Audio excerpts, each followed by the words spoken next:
Here are three of the biggest mistakes that you can make when it comes to neck and back MRIs after an accident. The first one is the biggest and the most obvious, and that's not getting an MRI after a major accident, a non-fault accident. I've seen this a lot of times where people come in and for whatever reason, they have not gotten their MRIs yet. And sometimes it's from fear. That's usually a lot of cases. It's from fear. People are scared to get in that tube. They're claustrophobic and, they're worried about freaking out while they're in the machine. There's some steps that you can take in order to relax yourself and calm yourself. You need to talk to your doctor about giving you something that's going to help out with that. Or maybe you have to go to an open MRI where you get to, or sit down MRI where you're not inside that small tube, which makes you get claustrophobic and have anxiety or something like that. Either way, it's very, very important that you get an MRI, especially after a big car accident or slip and fall, because there is, number one, just for peace of mind. You have to understand what's going on inside your body, and an MRI is your best bet to be able to discern what's the problem. Now, there's other images out there like X-rays and CT scans, and those are typically taken first. Especially a CT scan, which is the new gold standard.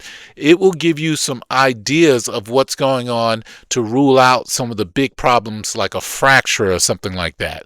But it doesn't show the soft tissue in great enough detail to be able to give you some more information.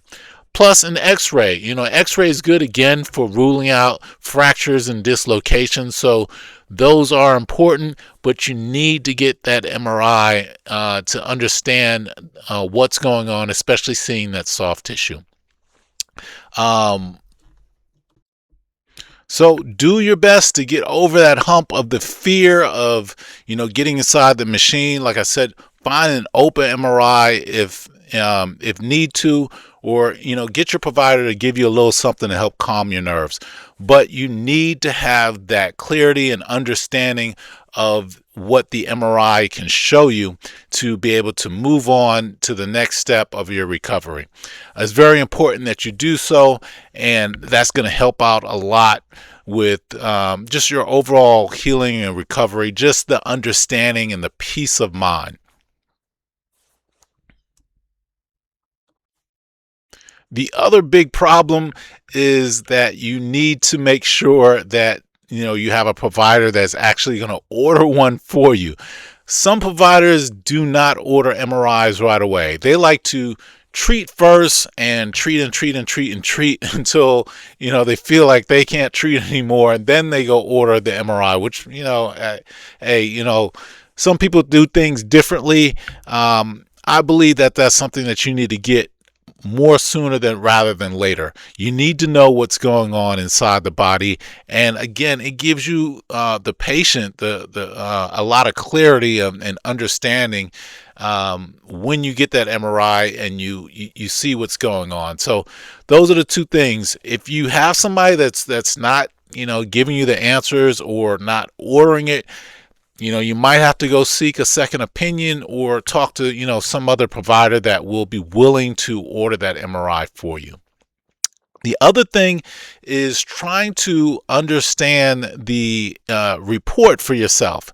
It's a big problem, big mistake. This information, I've talked about this in other videos, is basically written for providers. So, the medical jargon might be a little bit hard to interpret and to understand, and there's a lot of nuances in there. Sometimes it spells it out if it's plain and obvious, but other times you need somebody who really understands how to read MRIs, how to read the reports, and to be able to clearly explain it to the patient. So that's another thing, not seeing the right person to be able to clarify what's going on. But you definitely need to get it. You definitely need to find a provider that's going to order it for you, and that's something that you don't want to wait on and find out later that there's a problem that needed addressing sooner rather than later. Not everybody, has been trained in reading MRIs. In fact, I was doing a little bit of research about how often you have mistakes when it comes to reading MRIs. Even the doctors that, when you go and get your MRI, that MRI is sent over to a radiologist. That's a doctor that just looks at radiology, MRIs and images and all that stuff, and writes up the report. And because of the volume of MRIs that they see, sometimes they miss things, and it's those little things that they miss that can make a big difference. And you really need to find somebody who's actually taking the time to read it line by line and actually look at the images as well, to be able to get a really overall picture of what's going on the report, what's going on in the images, to be able to relay that and can relay that to the person, because not everybody's good at explaining things to people. So you got to find the right provider in order to do so. So there's sometimes there's things that you see on the or don't see on the MRI that the person needs to be able to explain in order to clear up the confusion. One of the big things is what happens when the MRI is normal. You can have a normal MRI and still be in pain. It doesn't always match up. So that's one of the things that you have to understand, that because of what you see on the report or don't see on the report doesn't mean that you are, everything is, or should I say, if it's a normal report and you're still in pain, again, it just doesn't match up. Sometimes even you see something bad on the report and you might not be in pain. You might not feel anything. Sometimes your pain will happen initially and things will clear up. Your body starts to heal and you won't feel anything after that. You'll be good to go. But there's still a blatant problem on the MRI. That's another reason why, again, you need to get an MRI. Even if you're feeling good and you think that everything is healed up and you're just fine, you can still find problems on the MRI. So you definitely want to get one.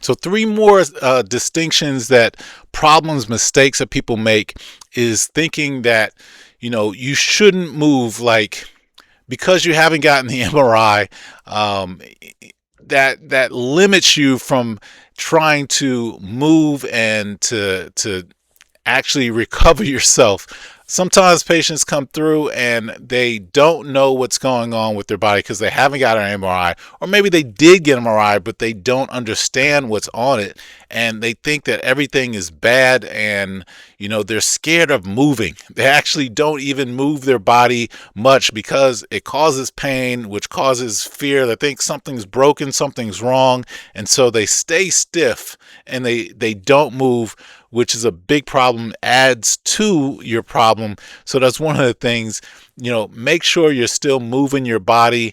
The x-ray and the CT scan will rule out the biggest thing, and that's like fractures or something like that, or dislocations. That will pretty much clear up a lot of big things. You don't want to stay stiff and not move. You want to actually move your body, even though it hurts. That's a video for another time, but don't let fear paralyze you just because you've got an MRI and it shows something bad, or you haven't gotten an MRI and you're worried about it. The other thing is inflammation.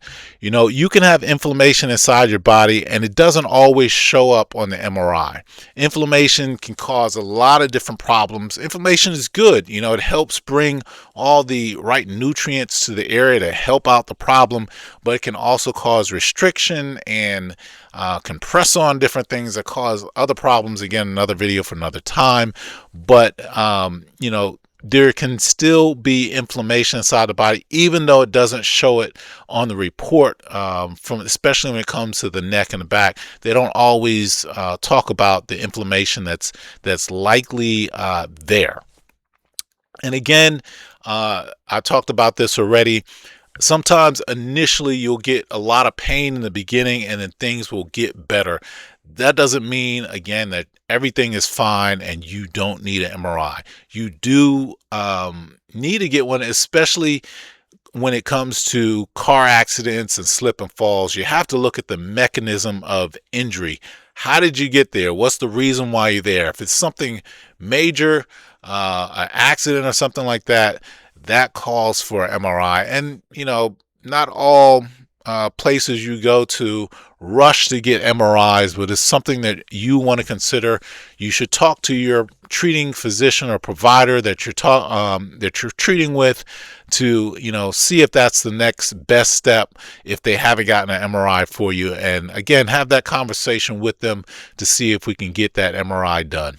And again, if you have any questions about what's on your report, if you need some clarity, you need some understanding, then you can reach out to me, and hopefully I can give you some insights about what's on your report. So I pray that this has been some help on your journey of recovery and healing. I love doing these type videos to give those people a little bit of reassurance so they can move on with the next steps of the recovery and get better, so they can get back to their life, back to their family, back to work, and back to doing the things that they love to do.